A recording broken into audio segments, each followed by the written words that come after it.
Servant quarter صاف کرائیں گے؟ میں نے ہلیکانہ مسکراہٹ کے ساتھ کہا۔ یہ زخمی ہے، اسے آرام کی ضرورت ہے۔ وہ میرے شانے پر ہاتھ رکھتے ہوئے بولا، ایک گوشے میں لیتا چلا گیا، پھر میرے کان میں رازدارانہ لہجے میں بولا، دیکھو انسانوں اور اپنے خدمت گاروں کے لیے دل میں ہمدردانہ جذبات رکھنا بہت اچھی بات ہے، لیکن اس کا بیجا اظہار ڈسپلن کے بنیادی اصولوں کے خلاف ہے۔ ملازم سرکشی بھی اختیار کر سکتے ہیں۔ میرے پاس نہ ملازموں کی بٹالین ہے کرنل صاحب، اور نہ میں کوئی کماندار ہوں۔ ملازم، نوکر، غلام، دوست یا ہمدرد، جو بھی کہہ لیں، بس یہی ایک ہے۔ میرے ساتھ سرکش ہوتا تو ہو جائے، میں اس کے نہرے بھی اٹھا لوں گا۔ میں نے اس کی حاکمانہ ذہنیت سے بیزار ہو کر کہا، خیر یہ تمہارا ذاتی معاملہ ہے، میں اس میں دخل نہیں دیتا۔ اس نے میرے تیور بھام کر فوراً ہی پسپائی اختیار کر لی، لیکن یہ بتاؤ کہ معاملہ کیا ہے؟ مجھے دال میں کچھ کالا نظر آ رہا ہے، ایک پرانی دشمنی رنگ دکھا رہی ہے۔ آپ فکر نہ کریں، 2-4 دن میں سب ٹھیک کر لوں گا۔ کون ہے تمہارا دشمن؟ مجھے بتاؤ، میں اس کا خون پی جاؤں گا۔ وہ ایک دم غصے میں آ گیا۔ ابھی تک وہ سامنے نہیں آیا، بس قیاس ہی ہے، یقین ہوتے ہی آپ سے مشورہ ضرور لوں گا۔ اکیلا رہ کر تو میں بھی کچھ نہ کر سکوں گا۔ اس سے پیچھا چھڑانے کی نیت سے میں نے بے بسی سے کہا، اور فخر سے اس کا سینہ پھول گیا۔ آئینے میں اپنی صورت دیکھ کر میں خود ہی چونک پڑا۔ بال باریک ترشوانے کے بعد میں نے اپنے سیاہ بالوں کی رنگت بادامی کرنے کے لیے nice and easy colour shampoo استعمال کیا، جس نے میرے حد و حال ہی بدل کر رکھ دیے۔ پھر سنہرے فریم اور سفید شیشوں والی اینک لگانے کے بعد میں ڈینی کی بجائے کسی غیر ملکی یونیورسٹی کا پروفیسر نظر آنے لگ گیا تھا۔ لیکن میرا وہ حلیہ بھی کوتوالوں کے دروازے پر کھڑے ہوئے بندوق بردار سنتری کو متاثر نہ کر سکا۔ اس نے ہاتھ سے کرخت لہجے میں مجھے سیڑھیوں پر ہی روک لیا۔ کس سے ملنا ہے تمہیں؟ میں نے مشکوک نگاہوں سے میرا جائزہ لیتے ہوئے کہا، ایس پی صاحب سے ملنا ہے، میں نے بطانت کے ساتھ جواب دیا۔ کس کی چٹھی لائے ہو؟ اس نے تھوڑا سا سنبھالا لے کر لہجہ نرم کرتے ہوئے کہا، شاید سفارشیوں کا خوف حاصل تجربے کے بعد اس کے مزاج میں شامل ہوا تھا۔ کسی کی نہیں، میں نے تحمل سے کام لیتے ہوئے کہا۔ آخر تم مجھے روک ہی کیوں کھڑے ہو گئے ہو؟ اور لوگ بھی تو بلا روک ٹوک اندر جا رہے ہیں۔ ہم جہاں ہر ایک کی نہیں، مشکوک آدمیوں کی دیکھ بھال کے لیے کھڑے کیے گئے ہیں۔ آج کل شہر میں دہشت گرد آئے ہوئے ہیں، تم ان کے ساتھی تو نہیں؟ یہ ایس پی صاحب ہی بتا سکیں گے، میں ان کا دوست ہوں۔ باز پرس کو طوالت اختیار کرتے دیکھ کر مجھے جھوٹ کا سہارا لینا پڑا، اور میرا یہ حربہ کام آ گیا۔ اس نے ایڑیاں بجائے بغیر پھرتی سے دونوں پاؤں ملا کر مجھے سلوٹ مارا، پھر مسکراتے ہوئے بولا، ایسا تھا تو پہلے ہی بتانا تھا نا صاحب جی۔ اندر جا کر سیدھے ہاتھ مڑ جائیں، وہاں صاحب کا دفتر ہے۔ حاصل انتظار کے بعد ایس پی کے دفتر میں بازیابی کی اجازت مل سکی۔ مسئلہ صرف اتنا تھا کہ میں نے باہر والوں کو اپنی ملاقات کا مقصد بتانے سے صاف انکار کر دیا، لیکن اندر نسبتاً جوان سال پولیس افسر کے پرتواق رویے سے دوچار ہوتے ہی انتظار کی ساری کوفت زائل ہو گئی۔ میں سوسائٹی کے علاقے میں ہونے والی پولیس ریڈ کے سلسلے میں حاضر ہوا تھا۔ میں نے کرسی پر بیٹھتے ہی مطلب کی بات چھیڑ دی۔ آپ کا نام پتہ؟ میں نے فوراً ہی پیڈ اپنے آگے سرکا کر قلم سنبھالی، اور میں نے بلا تعمل مطلوبہ قوائف دہرا دیے۔ اوہ، تو اس مکان میں آپ ہی رہتے ہیں؟ اس نے تپا سنتے ہی ہونٹ سکوڑ کر کہا، اور مجھے خوشی ہوئی کہ پولیس کے اعلیٰ افسران شہر میں ہونے والی اہم وارداتوں کے بارے میں بعض باتیں زبانی بھی یاد رکھتے ہیں۔ جی ہاں، وہ مکان میری ہی ملکیت ہے۔ میں نے دیکھا کہ اس نے میرے بولنے سے قبل ہی میز پر رکھے ہوئے ڈکٹا فون کا سوئچ آن کر دیا۔ میں نے اپنی بات جاری رکھی، شہر میں میری ایک پلاسٹک فیکٹری ہے جسے میں نے برسوں کی محنت کے بعد کسی مقام پر پہنچایا ہے۔ مجھے یاد نہیں کہ ساری مدت میں کسی سے میری چپکلش ہوئی ہو، لیکن 3 دن قبل میری حیرانی کی انتہا نہ رہی جب کسی نامعلوم آدمی نے مجھے گھر پر فون کر کے 6 لاکھ روپے کا مطالبہ کیا۔ میرے انکار پر اس نے دھمکی دی کہ 2 دن میں مطلوبہ رقم فراہم نہ کی گئی تو میرا مکان اور کاروبار تباہ کر دیا جائے گا۔ میں نے اس کال کو کوئی اہمیت نہیں دی، لیکن کل میری عدم موجودگی میں میرے مکان پر ایک خونی ڈرامہ ہوا، جس میں نہ صرف میرا سارا اثاثہ جل کر راکھ ہو گیا، بلکہ میرا ایک پرانا خدمت گار بھی ہلاک ہو گیا۔ پھر آج صبح سویرے ایک نامعلوم ملاقاتی میری فیکٹری پہنچا، اور تھوڑے سے انتظار کے بعد بظاہر اپنا بریف کیس بھول کر واپس چلا گیا۔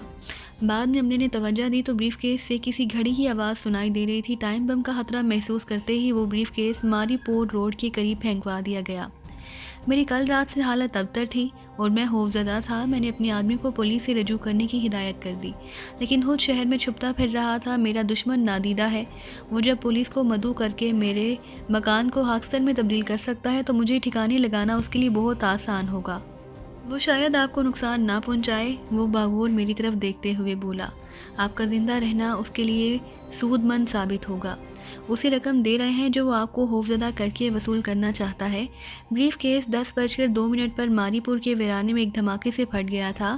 فوجی ماہرین اس کے ٹکڑوں کا تجزیہ کر رہے ہیں۔ دھماکہ بے حد طاقتور تھا اور خیال ہے کہ اس میں آتش گیر مادہ بھرا ہوا تھا۔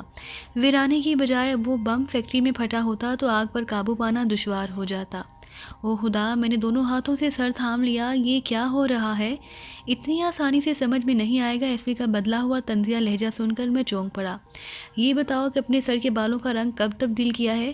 مجھے حیرت تھی کہ بالوں کے رنگ کی تبدیلی کا اندازہ اس نے کیسے لگا لیا۔ آج صبح، میں نے حیرت اور بے چارگی کے ساتھ کہا۔ یہ اینک بھی صبح ہی خریدی ہے تاکہ وہ پہلی نظر میں مجھے نہ پہچان سکے، ورنہ میں تو شہر کی بھری پوری سڑک پر بھی خود کو تنہا محسوس کر رہا ہوں۔ تمہاری فیکٹری کے کسی افسر نے تھانے میں رپورٹ درج کرائی تھی؟ اندراج کے بعد وہ واپس چلا گیا، لیکن ماری پور میں دھماکے کے بعد وہ پولیس کی تحویل میں ہے، کیونکہ تمہارے بارے میں وہ کوئی تسلی بخش جواب نہیں دے سکا۔ تم روپوشی کی بجائے براہ راست پولیس سے رجوع کرتے تو شاید حادثی دشواریوں سے بچ جاتے۔ دشواریاں؟ میں نے حیرت سے دہرایا۔ میں بتا رہا ہوں کہ میں رات سے حواس باختہ تھا۔ میں تو یہی فیصلہ نہیں کر پا رہا کہ اب کہاں پناہ لوں۔ وہ کہیں بھی مجھ پر ہاتھ ڈال سکتا ہے۔ اسی لیے بالوں کو رنگتے ہوئے یہ بھول گئے کہ تمہارے ہاتھوں اور چہرے کے بالوں کے گہرے سیاہ رنگ میں کہیں بھی سرخی کی جھلک نہیں۔ ہمارے نقطہ نظر سے تمہاری کہانی مضبوط ضرور ہے، لیکن قابل قبول نہیں۔ تمہارا مکان پورے اسباب سمیت بیمہ شدہ تھا۔ تمہارا تو ذرا بھی نقصان نہیں ہوگا۔ سارا بوجھ انشورنس کمپنی کو اٹھانا ہوگا۔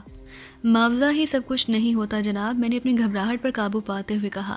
مکان کی بے شمار چیزوں سے مجھے جذباتی لگاؤ تھا، مجھ سے عافیت کا احساس چھن چکا ہے۔ اس ذہنی عذاب کی قیمت کون چکا سکے گا؟ تفتیش سے سب کچھ سامنے آ جائے گا، وہ پرسکون لہجے میں بولا۔ تمہارا موجودہ پتہ کیا ہے؟ میں تو در بدر پھر رہا ہوں، شاید کسی ہوٹل میں پناہ لینی پڑے گی۔ میں نے دل ہی دل میں جلالتو کا ورد کرتے ہوئے کہا، کیونکہ ایس پی سے ملنے کے بعد تو مسئلہ اور الجھتا ہوا نظر آ رہا تھا۔ تمہیں حراست میں لینے کے لیے فی الحال اتنا ہی کافی ہے کہ مکان کے ایک حصے سے شراب کی پڑی ہوئی بوتلوں کی خاصی تعداد ملی ہے۔ اس نے براہ راست میری آنکھوں میں دیکھتے ہوئے معنی خیز لہجے میں کہا۔ بہتر گھروں میں امتناع کے باوجود پرائیویٹ بار موجود ہیں۔ میری بد نصیبی ہے کہ آگ مکان کے ساتھ ہی یہ بھرم بھی چاٹ گئی۔ میں نے بھرائی ہوئی آواز میں کہا، میں اپنی اس حامی سے انکار نہیں کروں گا۔ وہ میری طرف دیکھتے ہوئے کچھ دیر تک سوچتا رہا، پھر پرخیال لہجے میں بولا، تم معزز آدمی معلوم ہوتے ہو، لیکن ابھی تفتیش ابتدائی مراحل میں ہے۔ میں تمہیں صرف اس شرط پر چھوڑ سکتا ہوں کہ شہر میں فوراً اپنا ٹھکانہ تلاش کر کے مجھے اپنے پتے سے آگاہ کرو اور پولیس سے اپنا رابطہ برقرار رکھو۔ میں ان ہدایات پر پوری طرح عمل کروں گا۔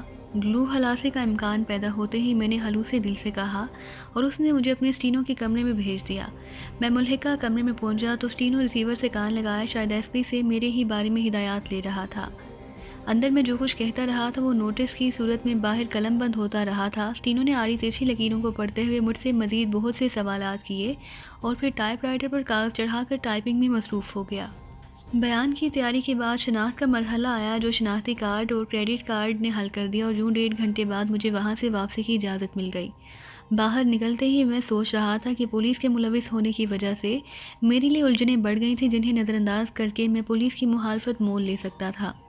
اس سینئر پولیس افسر سے مل کر مجھے ایک ہی فائدہ ہوا تھا کہ بالوں کی رنگت میں تبدیلی کی ایک خامی سامنے آ گئی، قریب سے کوئی اور بھی محسوس کر سکتا تھا۔ کوتوالی سے نکل کر میں اپنی فیکٹری کے معاملات سے متعلق قانونی مشیر کی طرف ہو لیا۔ اس سے میری خاصی بے تکلفی تھی، لیکن وہ آواز سن کر مجھے فوراً پہچان نہ سکا۔ رسمی گفتگو کے بعد میں نے منوان وہی کہانی اس کے سامنے دہرا دی جو میں کوتوالی میں سنا چکا تھا۔ یہ تم نے بہت اچھا کیا کہ ایس پی سے مل لیے، میرے سامنے خاموش ہونے پر اس نے کہا۔ معاملہ پیچیدہ ہے، اس میں تمہاری کم از کم ایک حاضری تو ضروری تھی۔ بس اب تم مختار نامے پر دستخط کر دو، باقی معاملات میں خود دیکھ لوں گا۔ میرا ایک ساتھی ایسے ہی معاملات ہاتھ میں لیتا ہے اور متعین بیچارے کا کیا ہوگا؟ میرا واسطہ تو نہیں پڑا، لیکن بعد میں سنا ہے کہ موجودہ ایس پی بہت معقول آدمی ہے، ہو سکتا ہے کہ تمہارے نکلتے ہی اس نے فون پر متعلقہ تھانے کو ہدایات جاری کر دی ہوں۔ انشورنس کا قصہ بھی تم ہی کو نمٹانا ہوگا، میں نے کہا۔ او تم فکر نہ کرو، میں کل ہی متین سے پالیسی منگوا کر دیکھ لوں گا۔ اس کے مطابق سروے کرا کر کلیم داخل کر دوں گا۔ سروے میں بس رسمی سا ہوگا، کیونکہ وہاں جلے ہوئے مکان کے ڈھانچے کے علاوہ بچا ہی کیا ہوگا۔ آگ لگنے کے بعد تم گئے تھے ادھر؟ میں خوفزدہ انداز میں ہنس پڑا۔ فطری رد عمل تو یہی ہونا چاہیے تھا، اور شاید نامعلوم بلیک میلر بھی وہاں میرا منتظر ہوتا۔ اسی خوف سے میں نے ادھر کا رخ نہیں کیا۔ تم کاروباری لوگ واقعی بہت ڈرپوک ہوتے ہو، اس نے کہا مار کر کہا۔ جرم کے مقابلے کے بجائے قیمت ادا کرنے کو تیار رہتے ہو، اور شاید تم ہی لوگوں کی وجہ سے ملک میں رشوت کی وبا پھیل رہی ہے۔ یہ تو سراسر الزام ہے، میں نے احتجاج کیا۔ الزام نہیں، حقیقت ہے۔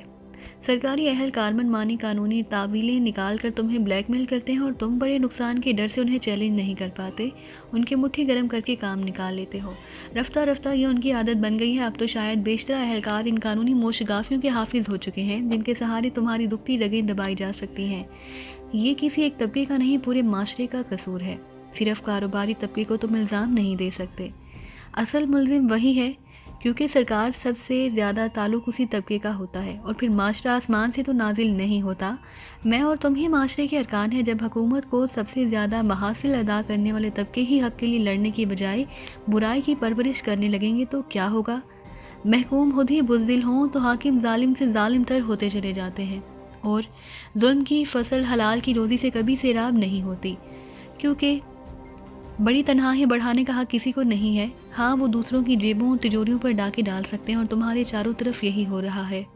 وہ بے فکر اور آسودہ حال تھا، لہٰذا اسے ٹھنڈے کمرے میں بیٹھے ہوئے اسلام معاشرے کی تقریریں سوچ رہی تھی، فلاحی مملکت کے ہوا بار رہے تھے، اور میں موت کے سوداگروں کے سربراہ توقیر کے بارے میں سوچ رہا تھا۔ وہ بولتا رہا اور میں نیم دلی کے ساتھ بحث میں حصہ لیتا رہا۔ اس کی تقریر میں پہلا وقفہ آتے ہی میں نے اس کا دفتر چھوڑ دیا۔ غزالہ کا گھر میرے لیے ایک بہتر اور محفوظ ٹھکانہ تھا، لیکن وہاں رہنے میں کچھ الجھنوں کا اندیشہ بھی سر ابھارنے لگا۔ ایک طرف ایٹو میری راہ پر لگا ہوا تھا، دوسری طرف قاسم کی طرف سے میں مطمئن نہیں تھا۔ وہ فطرت کے اعتبار سے لالچی اور خودغرض ثابت ہوا، اور مجھے ڈر تھا کہ وہ مجھے دھوکے میں رکھ کر پھنسوانے کی کوشش کرے گا تاکہ ایٹو کی ہوشنودی حاصل کر کے تنظیم کے مقامی ڈھانچے میں میرا چھوڑا ہوا منصب حاصل کر سکے، اور یوں ایٹو کے ساتھ رہتے ہوئے اپنے مال کی نکاسی کی راہ بھی ہموار کر سکے۔ وہ ان لوگوں میں سے تھا جو اپنی ذات کے سوا کسی کے وفادار نہیں ہوتے۔ اسے نہ مجمع سے کوئی ہمدردی تھی، نہ وہ ایٹو کا خیرخواہ تھا، لیکن قاسم کا اپنا مفاد اسی میں تھا کہ وہ مجھے چھوڑ کر ایٹو سے جا ملے۔ تیسرا مسئلہ پولیس کی صورت میں سامنے آ گیا۔ بظاہر میں نے خود کو پولیس کی پرپیچ اور صبر آزما کارروائیوں سے محفوظ کر لیا تھا، لیکن کچھ نہیں کہا جا سکتا تھا کہ وہ کب میرا رخ کر بیٹھے۔ ایسی صورت میں میری وجہ سے غزالہ کا مکان ان میں سے کسی کی بھی نگاہ میں آ سکتا تھا، اور یوں غزالہ کے لیے خطرہ جنم لے سکتا تھا، کیونکہ میرے ساتھ توقیر پوری شدت کے ساتھ اس لڑکی کو بھی تلاش میں تھا جو میرے ساتھ لاہور گئی تھی۔ اپنے دفاع کے ساتھ غزالہ کا تحفظ شاید میرے لیے دشوار تر ہو جاتا اور میں بری طرح ایٹو کی گرفت میں آ جاتا، لہٰذا بہتر یہی تھا کہ میں فوری طور پر اپنا ٹھکانہ تبدیل کر لیتا۔ اس معاملے میں شہر میں واقع مشہور ہوٹل میرے لیے مخدوش ہو سکتے تھے، لہذا میں نے ایئرپورٹ کے نواح میں واقع ایک ہوٹل کو ترجیح دی اور اسی طرف روانہ ہو گیا۔ ہوٹل میں مفروضہ نام سے کمرہ حاصل کرنے کے بعد میں نے وہیں سے غزالہ کو فون کیا تو وہ میرے بارے میں تشویش میں مبتلا تھی۔ سلطان شاہ باہر نکلنے کی فکر میں ہے۔ میری روداد سننے کے بعد اس نے مجھے خبردار کیا، اسے میں بمشکل گھر میں روک سکی ہوں۔ باہر کیا کام ہے اسے؟ میں نے تحیر آمیز لہجے میں سوال کیا۔ وہ قاسم کی طرف سے بہت زیادہ بدظن ہے، کہتا ہے کہ میں دلاور کو اس کے قبضے سے نکال لاؤں گا۔ عجیب احمق آدمی ہے، ہمیں کیا فائدہ ہوگا اس سے؟ میں نے اصیلے لہجے میں کہا۔ اس کی منطق ہی نرالی ہے، کہتا ہے کہ ہمیں فائدہ ہو یا نہ ہو قاسم کو زبردست نقصان ہوگا اور اس کی منصوبہ بندی دھری کی دھری رہ جائے گی جو وہ اپنا مال بازار میں لانے کے لیے کر رہا ہے۔ اس سے کہو کہ فی الحال صبر کریے، جب تک ایٹو شہر میں بنے ہمیں محتاط رہنا ہوگا۔ قاسم کے بارے میں ہمارے ذہن میں صرف شبہات ہیں، جب تک وہ اپنے رویے سے ان شبہات کی تصدیق نہ کر دے ہمیں بلا وجہ نیا محاذ کھولنے سے گریز کرنا چاہیے۔ اس دوران میں وہ جسمانی طور پر بھی سنبھل جائے گا۔ غزالہ ہنس پڑی۔ یہی تو سب سے بڑی خرابی ہے، وہ اپنی تکلیف پر بری طرح جھنجھلایا ہوا ہے۔ اس تذکرے پر ہی بھڑک اٹھا اور کہہ رہا تھا کہ وہ بالکل ٹھیک ٹھاک ہے۔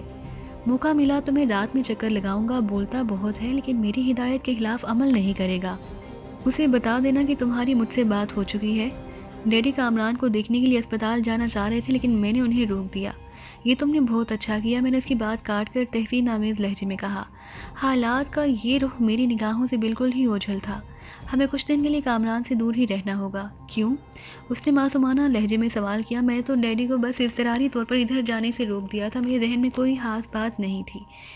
یہی بات تو مجھے سمجھ نہیں آ رہی، میں نے ہنستے ہوئے کہا۔ مجھے لگتا ہے تمہارے لاشعور میں کوئی طاقتور ریڈار لگا ہوا ہے جو تمہیں آنے والی مشکلات سے خبردار کر دیتا ہے، اور تم شعوری طور پر کسی خطرے سے واقف ہوئے بغیر اس مشکل کا توڑ کر لیتی ہو۔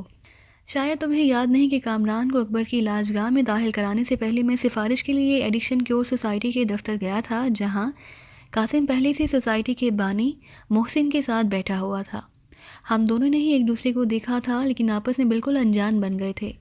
اب قاسم کو اگر وہ ملاقات یاد آ گئی تو وہ محسن سے مل کر بآسانی یہ معلوم کر لے گا کہ میں کس مریض کے علاج کے سلسلے میں آیا تھا۔ اس کے بعد وہ فوری طور پر میرے اور کامران کے تعلق کا سراغ لگا لے گا، کیونکہ میں نے کامران کو اپنے گھر کے پتے سے داخل کیا تھا، کرنل صاحب کے نام اور پتے سے دانستہ گریز کیا تھا۔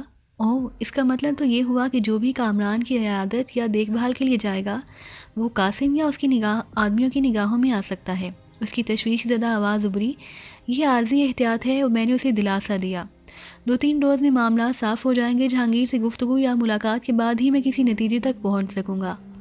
میں انتظار کروں گی، کوشش کر کے رات چکر لگا ہی لیں۔ گاڑی کی وجہ سے ڈیڈی کو پریشانی تو نہیں ہو رہی؟ کوئی پریشانی ہی نہیں، آپ کی ضروریات اس وقت مقدم ہیں۔ 6 بجے میں نے اس نمبر پر فون کیا جہاں جہانگیر کی بیوی گئی ہوئی تھی۔ جہانگیر کے بارے میں استفسار پر مجھے انتظار کرنے کے لیے کہا گیا، اور چند ہی ثانیوں بعد سلمیٰ کی زندگی سے بھرپور آواز ریسیور میں گونج اٹھی۔ ڈینی بول رہا ہوں۔ اوہو، آج تو بڑا مبارک دن ہے کہ آپ کی آواز سنائی دے رہی ہے۔ میرا نام سنتے ہی وہ بات کاٹ کر چہکنے لگی۔ آج کل کہاں غائب ہیں آپ؟ اسی شہر میں رہ رہا ہوں، میں نے سنجیدگی کے ساتھ کہا۔ گھر آنا کیوں چھوڑ دیا ہے؟ ان کے دوستوں میں ایک آپ ہی سے میں دل کی کچھ باتیں کر لیتی تھی اور بوجھ ہلکا ہو جاتا تھا۔ کیا مجھ سے کچھ ناراض ہو گئے ہیں؟ میں بے ڈھنگے پن سے ہنس دیا۔ بھلا آپ سے کیوں ناراض ہونے لگا؟ میرا بس چلے تو روز ہی آپ کے گھر چکر لگاتا رہوں۔ بس جہانگیر سے ذرا محتاط رہتا ہوں، آپ کے معاملے میں وہ بہت زدود حس ہے۔ کسی دن کوئی تلخ بات کہہ بیٹھا تو ہماری برسوں کی دوستی جاتی رہے گی۔ آپ مجھے بنا رہے ہیں؟ اس کے لہجے میں بے یقینی سے زیادہ خوشی پوشیدہ تھی، جیسے قدرت نے دستے ہاتھ سے بنایا ہو۔ اسے میں کیا بناؤں گا؟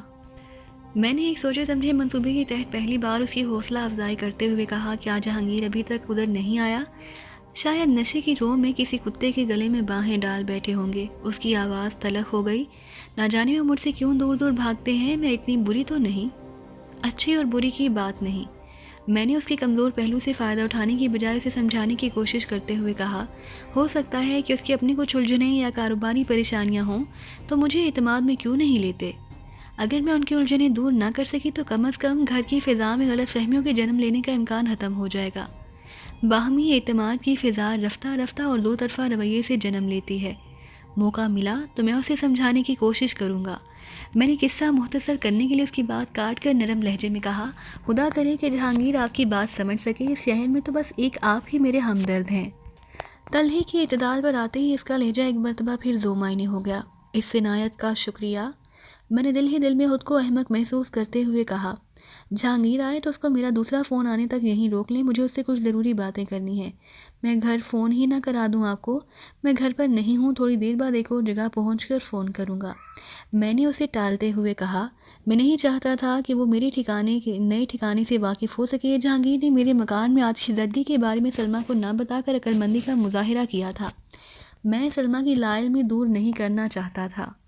انہیں تو فون کرتے ہی رہتے ہیں، کبھی کبھار مجھ سے بھی مل لیا کریں۔ اس کی دھیمی اور سرسراتی ہوئی آواز ابھری۔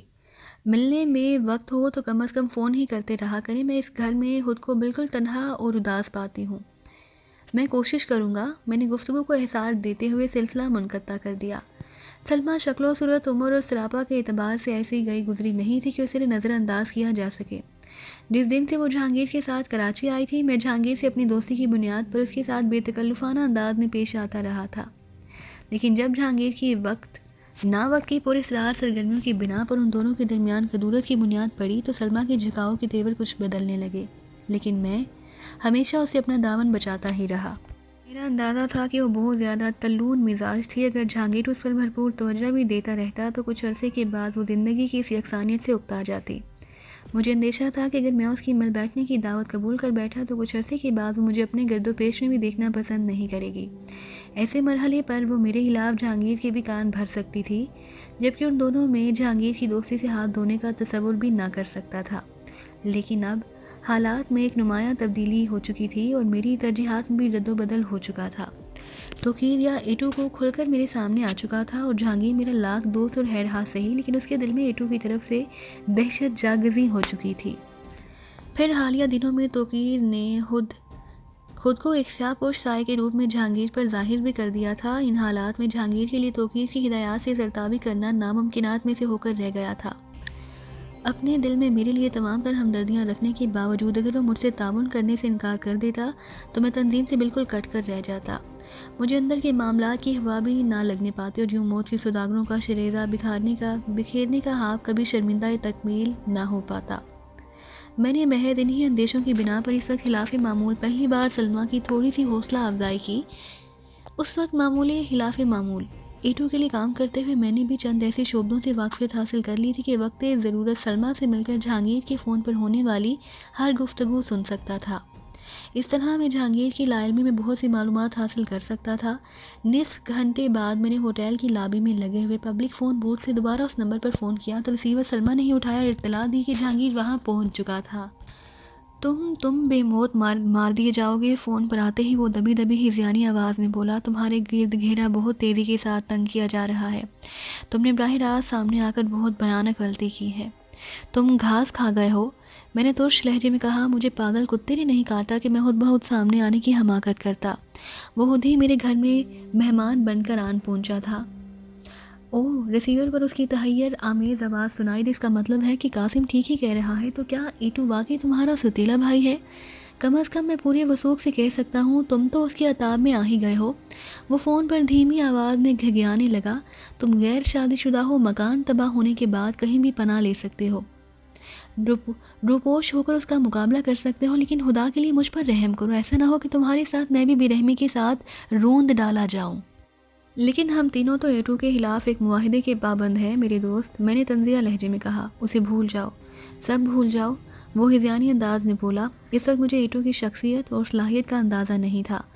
کل رات میں نے 2.25 گھنٹے اس کے ساتھ گزارے تھے، وہ اس قدر وحشی، سرد مزاج اور شفاق ہے کہ مجھے حیرت ہے کہ میرا ہارٹ فیل کیوں نہ ہوا۔ اسے میں نے تمہارے گھر کے قریب کے ایم سی اسپورٹس کمپلیکس کے پھاٹک سے ذرا آگے اتارا، لیکن جانتے ہو اس نے رات کہاں بسر کی؟ میرے گھر کو آگ لگا کر کسی ویرانے میں جا سویا ہوگا، میں نے مضحکانہ لہجے میں کہا۔ تمہارے گھر میں آگ لگنے کی خبر تو میں نے اخبار میں دیکھی، اس وقت تک مجھے کچھ معلوم نہیں تھا۔ صبح اس نے فون پر مجھے اطلاع دی کہ وہ سلمیٰ کی خوابگاہ میں موجود ہے۔ تمہارے گھر میں آگ لگا کر وہ مسلح چوکیداروں کی آنکھوں میں دھول جھونک کر میرے گھر میں آ گھسا تھا۔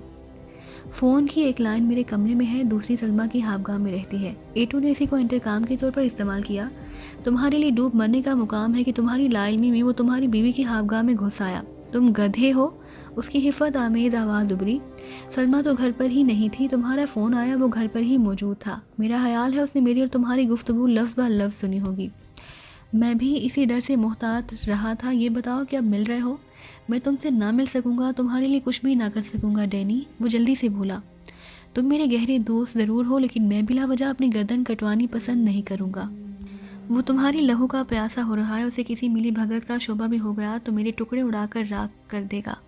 تم سے تو قاسم ہی بہتر ہے۔ میں نے اسے چھیڑنے کی نیت سے کہا، لیکن اس نے میری بات کاٹ دی۔ اس کے فریب میں بھی نہ آنا، وہ دوست بن کر دغا دینے والوں میں سے ہے۔ اس کی اضطراری آواز سنائی، جسے بھی شدت سے تمہاری تلاش ہے۔ صبح تک شاید تم گلشن اقبال میں کہیں روپوش تھے اور ذرا سی مہلت ملتے ہی اسے جل دے کر وہاں سے نکل بھاگے۔ تمہارے بارے میں اس نے مجھ سے بھی پوچھ گچھ کی۔ میں نے اسے بتا دیا کہ تمہارا فون ضرور آیا تھا، لیکن میں نے کسی بھی قسم کا تعاون سے انکار کر دیا، لیکن شاید میں اسے پوری طرح مطمئن نہیں کر سکا۔ وہ تمہارے پاس آیا تھا؟ میں نے سوال کیا۔ نہیں، فون کیا تھا۔ اس وقت ایٹو کہاں تھا؟ میرا خیال تھا کہ وہ خوابگاہ میں بھی ہوگا۔ میں نے ایک ملازم کے ہاتھ ناشتہ بھجوایا تو کمرہ خالی پڑا ہوا تھا۔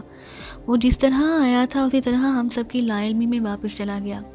تمہیں کیسے اندازہ ہوا کہ قاسم تمہاری جوابات سے مطمئن نہیں؟ اس وقت بھی سرخ کرولا باہر منڈلا رہی ہوگی۔ گھر سے نکلتے ہی میرا پیچھا شروع کر دیا گیا تھا، شاید وہ قاسم ہی کا کوئی آدمی ہے اور اس توقع میں میرا تعاقب کر رہا ہے کہ میں کہیں نہ کہیں تم سے ملنے کی کوشش کروں گا۔ اس کے علاوہ میرے تعاقب کا اور کیا مقصد ہو سکتا ہے؟ تمہارا اندازہ 100% درست ہے، میں نے پرجوش لہجے میں کہا۔ یہ وہی سرخ کرولا تو نہیں جس کی کھڑکیوں کے شیشے تاریک ہیں؟ ہاں وہی ہے۔ وہ قاسم کی کار ہے، وہ خود تمہارا پیچھا کر رہا ہے۔ تم کم از کم 20 منٹ بعد گھر سے نکلنا، میں اسے اچھی طرح سبق دینے کا بندوبست کرتا ہوں۔ ہرگز نہیں، وہ بوکھلائے ہوئے لہجے میں بولا، میں کہہ چکا ہوں کہ تمہاری وجہ سے اپنی گردن نہیں کٹواؤں گا۔ میں فوراً جہاں سے نکل رہا ہوں۔ تم نے اس پر حملہ کرایا تو وہ سمجھ جائے گا کہ میں نے تعاقب کا اندازہ لگا کر یہاں سے فون پر کسی کو کارروائی کی ہدایت کی تھی۔ سمجھنے دو، تم پر کیا حرف آئے گا؟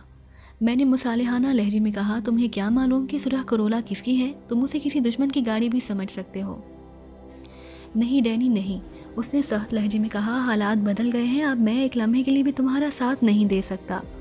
مجھے اپنی چمڑی بہت زیادہ عزیز ہے۔ فی الحال ہم دونوں کا مفاد اسی میں ہے کہ تم مجھے اور میری دوستی کو بھول جاؤ۔ اگر کبھی میں ایٹو کے چنگل سے نجات پانے میں کامیاب ہو گیا تو ہم نئے سرے سے مضبوط تر بنیادوں پر اپنی دوستی کی ابتدا کر سکیں گے۔ فی الحال میں تمہاری کسی توقع پر پورا نہ اتر سکوں گا۔ اپنی بقا کی جنگ تمہیں اکیلے لڑنا ہوگی۔ حالات نے اجازت دی تو میں بس اتنا کر سکوں گا کہ کسی دوراہے پر تم سے آمنا سامنا ہو جائے تو تمہیں پہچاننے کی بجائے کسی اجنبی کی طرح سر جھکائے گزر جاؤں گا۔ موجودہ حالات میں یہ رعایت بھی نہ دے سکوں گا۔ ایک دن میں وہ دوسری چوٹ تھی۔ صبح قاسم نے آنکھیں پھیر کر مجھے اپنی بے بسی کا احساس دلایا اور اب برسوں پرانے دوست جہانگیر نے اکیلا چھوڑ دیا تھا۔ میں نے مزید کچھ کہے بغیر ریسیور رکھ دیا۔ اس وقت میرے دل میں اچانک ہی ایک آگ سی بھڑک اٹھی۔ دل چاہا کہ میں خود ہیروئن خرید کر بلا قیمت ملک کے چپے چپے میں پھیلا دوں، پھر ایٹو سے پوچھوں کہ اس کی بادشاہت کہاں چلتی ہے، وہ کس جنس کی سوداگری کرتا ہے اور دشمنوں کو کس بل بوتے پر زیر کرتا ہے۔ لیکن وہ ایک لمحاتی ابال تھا، ایک شکست ہوتا انسان کے وجود میں دہکتے ہوئے انتقام کے لاوے کا بال، جس کا حقائق سے دور کا بھی تعلق نہیں تھا۔ کوئی اندھا دھند قدم اٹھا کر میں خود اپنے لیے دشواریاں پیدا کر لیتا۔ بات صرف اتنی تھی کہ پچھلی رات تک شہر میں موت کے سوداگروں کا مطلق العنان حکمران تھا۔ یقین میرے گھر میں مقیم تھا، مگر پھر بھی میرا سکہ چل رہا تھا۔ چند لمحوں بعد میرے اقتدار کا گھروندہ ٹوٹ گیا۔ جو میرے محکوم تھے وہ مجھے آنکھیں دکھانے لگے۔ حاکم میرے خون کا پیاسا ہو رہا تھا، نہ صرف میرا بلکہ وہ میرے ساتھی کے خون کا بھی طلبگار ہو رہا تھا۔ اس اچانک انقلاب پر اگر میں اپنی انا کے آگے ہتھیار ڈال دیتا تو کامیابی محض ہاں بن کر رہ جاتی۔ میرے ذہن میں سلطان شاہ کا سنایا ہوا قصہ سر ابھارنے لگا۔ 20ویں صدی کے مہذب انسان کے بارے میں غزالہ خوش فہمی کا شکار تھی۔ 20ویں صدی میں بھی پتھر کے زمانے کا انسان سانس لے رہا تھا، وہی ہونی اور درندہ صفت انسان جو موقع پاتے ہی کمزور کو پھاڑ کھانے پر تلا بیٹھا رہتا تھا۔ فرق صرف اتنا تھا کہ 20ویں صدی میں مذہب اور معاشرت کے نام پر اس درندے نے اپنے چہرے پر خوشنما لیکن پرفریب ہول سجا لیے تھے، ورنہ اندر وہی وحشی موجود تھا۔ مایوسی کے ان لمحات میں میرے ذہن میں پیدا ہونے والے خلا میں کچھ فلسفہ بھی زور مارنے لگا۔ پتھر کے دور کا انسان ہونہار اور خون آشوم تھا، بس دو چار کے لیے، کیونکہ اس کے ہتھیار بھونڈے اور کم تباکن تھے۔ لیکن 20ویں صدی کا انسان اپنے خودکار ہتھیاروں اور نت نئے ایجادات کے سہارے قوموں، معاشروں بلکہ پوری نسل انسانی کے لیے خطرہ پیدا کر سکتا تھا۔ جوہری طاقتوں کی سربراہ بھی تو عام سے انسان ہی ہیں، جنہیں کرۂ ارض پر نسل انسانی کو فنا کرنے کے ہولناک فیصلوں کا اختیار حاصل ہے۔ کمپیوٹر صدر امریکہ کے نشانات انگشت کو پہچانتا ہے، بس شناسہ انگلی ایک بٹن پر پڑنے کی دیر ہے اور کرۂ ارض پر ہر طرف آگ، دھماکوں، پگھلے ہوئے لاوے اور تابکاری کا طاغوتی رقص ایٹمی موسیقی کی زہرائے گداز دھنوں پر شروع ہو جائے گا۔ صدر امریکہ ہو یا روس کا، اس کا دماغ پھرتے کتنی دیر لگتی ہے۔ دوسروں کی طرح ان پر اگر کسی وقت پتھر کے زمانے کی جبلت حاوی آ گئی تو کیا ہوگا؟ غزالہ کے قیاسات اکثر غلط تھے۔ انسان ہر دور میں درندہ رہا ہے اور درندہ بن سکتا ہے۔ خون کی بوسیوں سے خاص رغبت ہے۔ اکبر زئی اور نواحل والوں جیسی کہانیاں ہر طرف عام ہیں اور میرے ساتھ بھی یہی کچھ ہو رہا تھا۔ اکبر زئی والوں نے بھرپور اور پرشکوہ انتقام کے لیے 30 برس انتظار کیا اور مجھے بھی انتظار کرنا تھا۔ وقت کا تعین میرے اختیار سے باہر تھا، لیکن یہ بات اٹل تھی کہ مجھے صبر اور تحمل سے کام لینا تھا، کیونکہ اس مارکے میں تنہا رہ گیا تھا۔ لیکن وہ لڑائی بڑائی پہلودار تھی۔ میرا اصل دشمن توقیر تھا اور شاید تصویر بھی، جو سینکڑوں میل دور لاہور میں بیٹھا بساط پر مہروں کے آگے پیچھے سرکا رہا تھا۔ لیکن ان کے پیادے میری نگاہوں میں تھے۔ جہانگیر، قاسم رخشی یا ایشین سنڈیکیٹ والی نصیر خان کو ذک پہنچا کر میں اپنے اصل دشمن کو قدرے ہراساں کر سکتا تھا۔ میں نے فوراً ہی ہوٹل چھوڑ دینے کا فیصلہ کر لیا۔ جہانگیر سے میری بات ہو چکی تھی، اس نے مجھ سے تعاون کرنے سے صاف انکار کر دیا۔ قاسم اپنی سرخ کرولا میں مسلسل اس کا تعاقب کر رہا تھا اور جہانگیر نے مجھے موقع فراہم کرنے کے لیے اپنی روانگی میں تاخیر کرنے سے صاف انکار کر دیا۔ مجھے یقین تھا کہ مکمل نا امیدی سے قبل قاسم کافی دیر تک جہانگیر پر نگاہ رکھے گا، اور اگر جہانگیر اپنی بیوی سلمیٰ کو لے کر گھر کی طرف روانہ ہو چکا تھا تو اس کے مکان کے اطراف میں قاسم کی موجودگی کے قوی امکانات موجود ہوں گے۔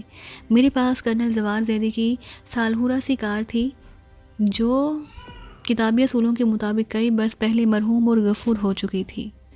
لیکن جس طرح ریٹائرڈ کرنل زندہ تھا، اسی طرح اس کی گاڑی بھی اس سے رسم وفا نبھا رہی تھی۔ میں ہوٹل سے روانہ ہو کر حرامہ 10-12 منٹ میں جہانگیر کے مکان پر جا پہنچا۔ وہاں نہ صرف سڑک پر دور دور تک سرخ کرولا کا پتہ نہیں تھا، بلکہ جہانگیر کے مکان پر بے رونقی کا راج تھا، جس کی بنا پر میں نے اندازہ لگایا کہ اس وقت تک جہانگیر گھر نہیں پہنچا تھا۔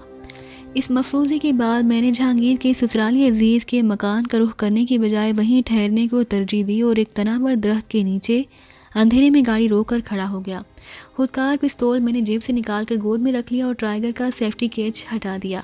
اس وقت فرصت میسر تھی اور ذہن میں خیالات کی یلغار ہو رہی تھی۔ ایسے میں سگریٹ نوشی کی خواہش کچھ بیجا بھی نہیں تھی، لیکن میں نے خود ہی اپنی اس خواہش کا گلا گھونٹ دیا۔ ویسے توقیر میری کار اندھیرے ہی کا جز نظر آ رہی تھی، لیکن دور سے اندھیرے میں کسی جگنو کی طرح چمکتا ہوا سگریٹ کا سرا دیکھ کر کوئی بھی ادھر متوجہ ہو سکتا تھا۔ تو دوستو، یہ تھی ہماری آج کی کہانی۔ امید کرتے ہیں کہ آپ کو یہ ویڈیو پسند آئی ہوگی، لیکن جانے سے پہلے ہماری ویڈیو کو کیجیے لائک اور شیئر کرنا مت بھولیے، اور اسی کے ساتھ کومنٹ کر کے ہمیں بتائیے کہ آپ کو یہ کہانی کیسی لگی۔ اور اگر ابھی تک آپ نے اس چینل کو سبسکرائب نہیں کیا تو اس چینل کو کیجیے سبسکرائب اور بیل آئیکن دبا کر آل نوٹیفیکیشن آن کر لیجیے۔